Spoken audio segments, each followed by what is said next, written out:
Hi everyone, here we've got SONY Xperia C5 Ultra, and let me share with you how to manage, how to turn on or off the camera sound on this device.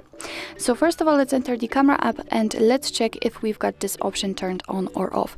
So let's tap on the shutter button, and I hope that you can hear that characteristic click, so which means that we've got this option turned on.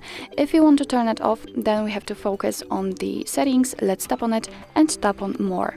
Now we have to scroll down in order to find the sound option. As you can see, it's right here. It is activated. We just heard that, I hope.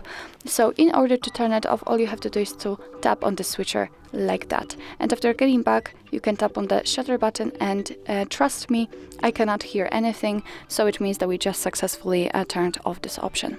So actually, this is it. This is how to manage the camera sound in your SONY Xperia C5 Ultra.